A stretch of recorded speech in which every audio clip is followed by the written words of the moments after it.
Hello viewers, আসসালামু আলাইকুম। কেমন আছেন সবাই? আজকে আমি আপনাদের দেখাবো যে বিকাশ থেকে বিকাশের টাকা কিভাবে আপনি আপনার ব্যাংক অ্যাকাউন্টে ট্রান্সফার করবেন খুব ইজিলি।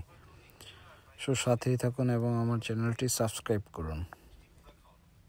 প্রথমে আপনি আপনার বিকাশ অ্যাকাউন্টে যাবেন, বিকাশ অ্যাকাউন্ট লগ ইন করবেন অ্যাপস থেকে।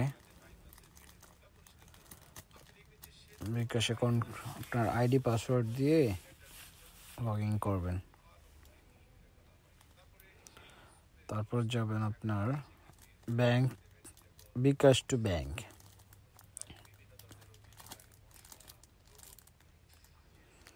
তারপর ব্যাংক অ্যাকাউন্ট,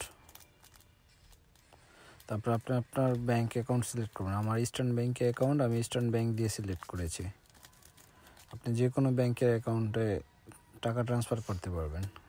ব্যাংক অ্যাকাউন্টের অ্যাকাউন্টস নাম্বারটা দেবেন, সেটা যে অ্যাকাউন্টে হোক না কেন, কারেন্ট অ্যাকাউন্ট, সেভিংস অ্যাকাউন্ট, যে অ্যাকাউন্টে হোক না কেন করতে পারবেন।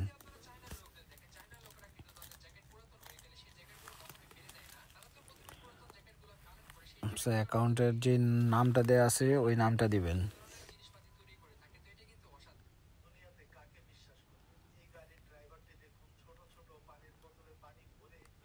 তারপর আপনি আপনার বিকাশ পিন নাম্বার দিবেন।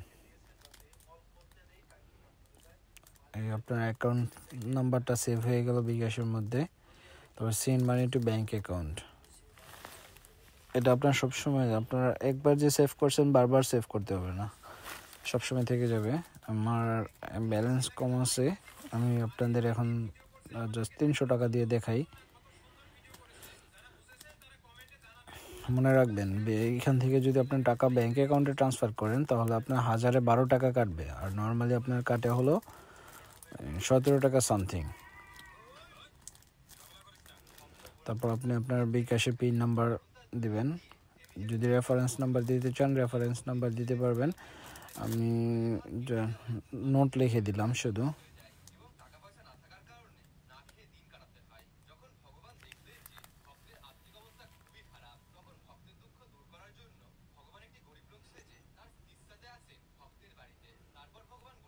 আমি রেফারেন্সে শুধু নোটটা লিখে দিলাম, শুধু নোট। আপনি যে কোনো কিছু লিখে দিতে পারবেন আপনার প্রয়োজনে।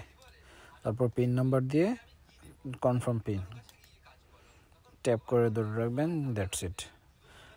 একটু পরেই দেখবেন আপনি আপনার অ্যাকাউন্টে টাকা চলে গেছে, খুব সাথে সাথে ইনস্ট্যান্ট হয়ে যায়, ইনস্ট্যান্ট।